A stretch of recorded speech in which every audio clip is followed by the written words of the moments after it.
Hey folks, welcome to chapter 7 of the Human Resource Management book. Today we're going to be talking about training employees. So this whole week is really focused on training and development of employees. And so what we're looking to do is one, build workforce capabilities through training and development, but also uh, based on a lot of surveys done, a lot of what employees want is mastery. They want to master new skills, they want to master new technologies. And so, this is not just about, I want you to think when you're thinking about training and development, this is not just for the good of the company to make sure that employees meet the needs of the organization.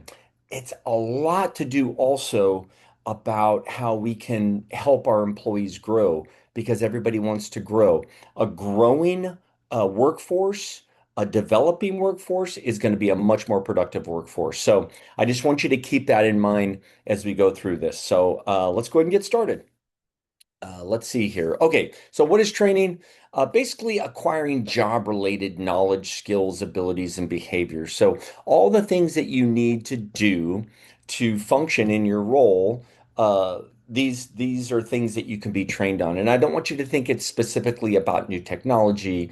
It's about, if you're in accounting, new a new SAP software or new FAS policies set down by GAP or anything like that. It could also be how you communicate more effectively within your job. How do you utilize empathy within your job? So it can be hard skills as well as these behaviors, right?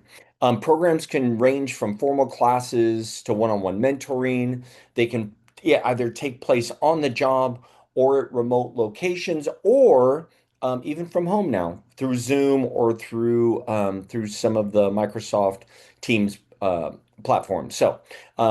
And they should be linked ideally to the organizational's, not just their needs, but goals of the organization, and they should be used again to motivate employees. Why training matters more than ever now? I mean, basically constant change. Our workforces are so dynamic now. Everything's changing. People are changing. The type of work we're doing is changing. Now you integrate the use of artificial intelligence. That's changing, and so it's just really important that you consistently are developing and training your employees. For teamwork demands, every time you put a team together for a special project, each person needs to bring a different skill. And so you need to make sure that those individuals are trained for those specific skills. And then it also, first and foremost, gives you a competitive edge. Companies that do not develop their employees, companies that don't train their employees for the next set of generational tools that are coming, particularly in AI, are just going to be left behind, right? And so, really, what I want you to think about is no matter what form it takes, trainees can benefit and will benefit the organization, particularly when it's linked to organizational needs, and then when it motivates employees. Instructional design framework.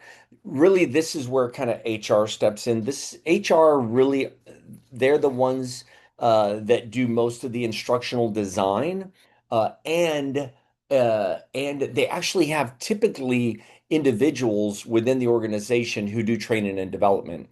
So if you're thinking about getting into HR, this is a specific role that you can take within HR, right?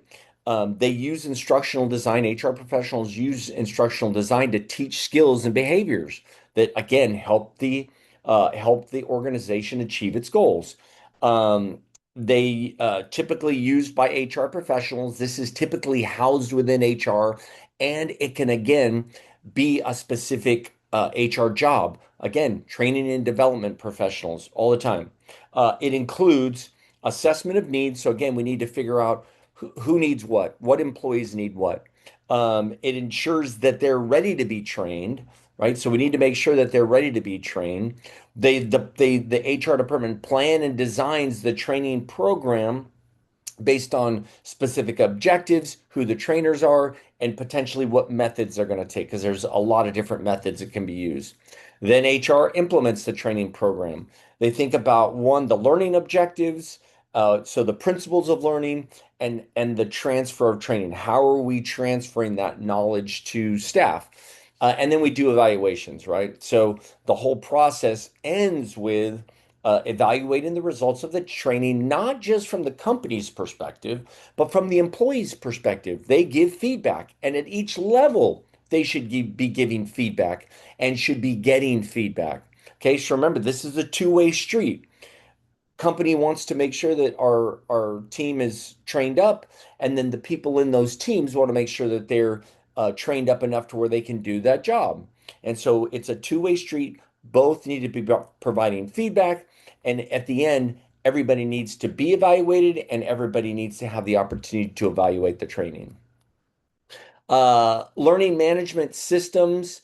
So what is an LMS? It's basically a computer application that automates the administration, development, delivery of training programs. You might have a lot of times managers can use LMS to identify the training needs and enroll in courses. Uh, it can make training programs more widely available and help companies reduce travel and other costs, right? And so they're basically all these different Harvard MOOCs, different online training programs. LinkedIn now has a ton of training programs, a ton of learning management systems. If you haven't started to look at LinkedIn University, there are so many great opportunities there. Canvas, the platform we're on right now, it's technically a learning management system.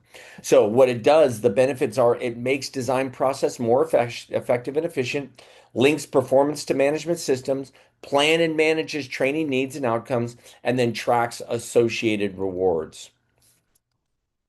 Uh, the needs assessment. These are the three critical decisions we need to make when we're thinking about needs for an employee. How do we understand if somebody needs critical training? And so we look at these three questions. What is the context in which training will occur?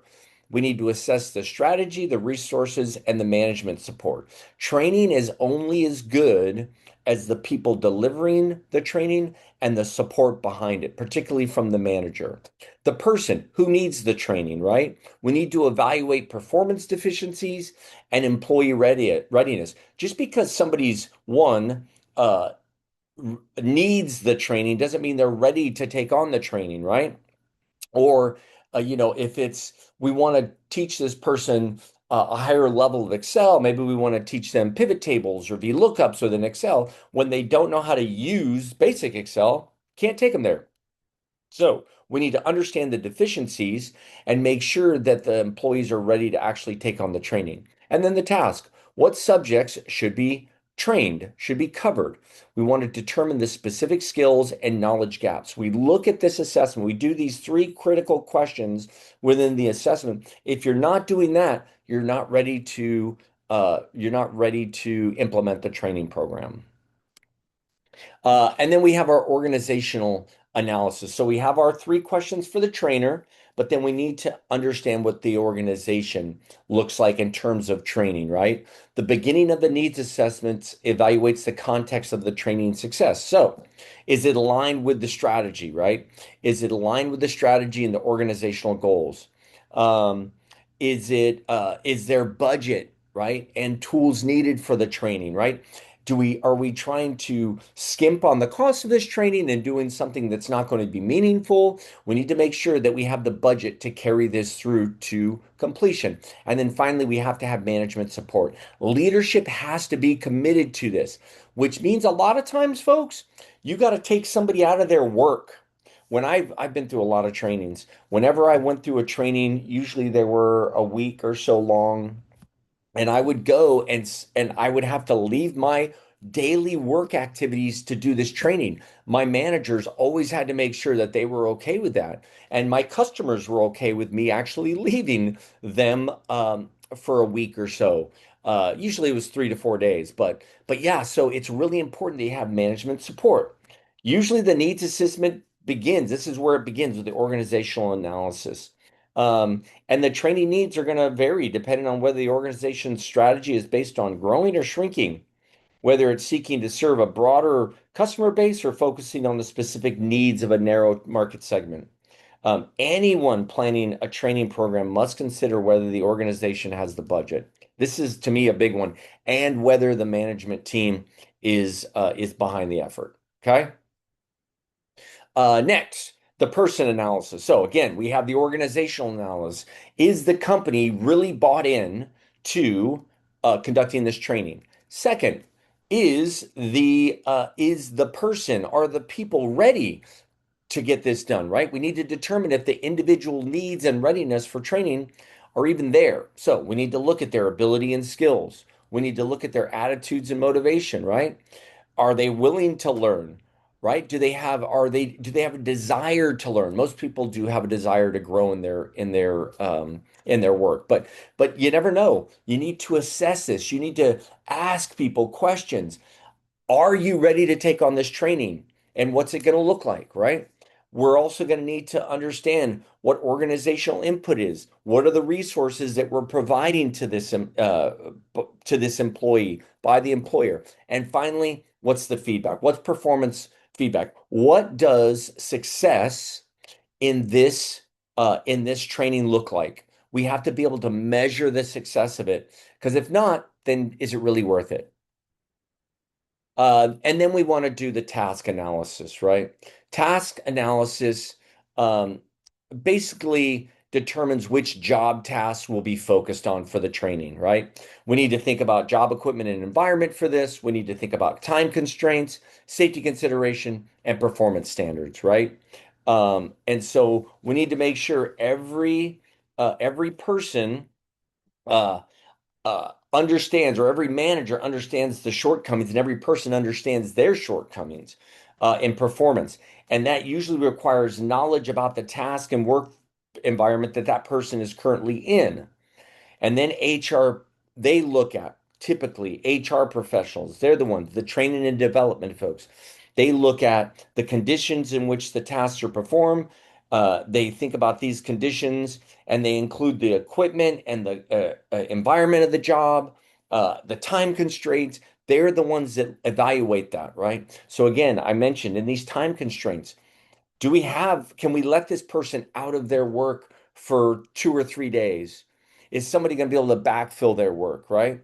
Are we again thinking about what are the performance standards? Why are we selecting this person or this task? Uh, uh, why are we selecting this person to take on this new task? Why are we thinking this task needs this person to be trained? A lot of consideration goes into this. Moving along.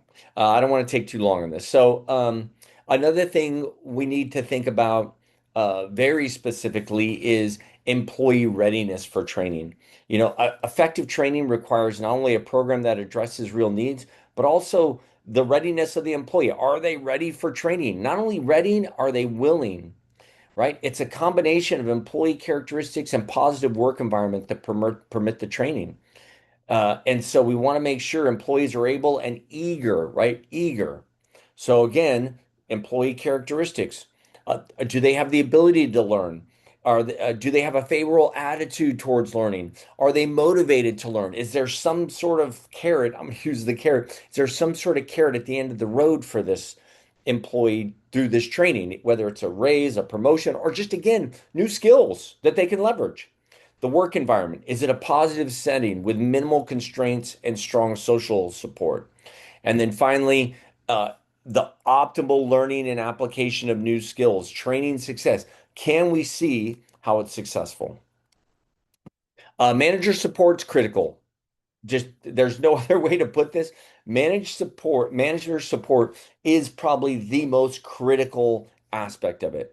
Before the training, they're the ones that have to really nominate the person for this training. They have to understand the content, explain why employees were selected, and discuss application plans, right? So before the training, the manager needs to make sure that the right people are getting the right training. During the training, give release time. This is critical. I keep going back to this, making sure that you live without this person and you're not even live without him. You need to be able to understand the future implications of this. I can suffer for 2 days without this employee and make sure that they get the training they need. That is going to benefit my department and our organization for years to come.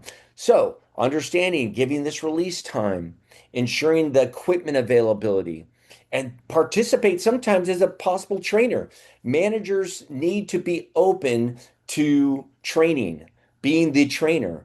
And so that's a really important characteristic. And then after the training, support application, evaluate usage and appraisals, provide feedback, recognize success. Did the training work? The manager typically is going to be the one that knows this. And so you got to make sure that as a manager that you're bought into making sure that this is going to be successful. Plan effective training programs. I'm going to go through this really quick. You need to state expectations, what the employee should or shouldn't do. What are the quality standards, the level of acceptable performance, specific conditions, what are the conditions they need to work under, when and where the training is going to happen, establish metrics, right? What are the performance standards to make sure this person got what they needed out of the training? Because if not, it's a waste of time. And then identify the resources needed. What are the tools needed for the desired outcomes of these trainings? So this is the 5 steps here. Um, In-house versus contracted training, right? This is pretty simple. You can either have people within your organization do the training, which again could be an HR training and development professional, or it could be managers, or it could be senior leadership doing some of the training, right? And so an organization can provide effective training, but can they provide an effective training program? If it lacks expertise in training, then maybe they need to contract this out to a training and development person.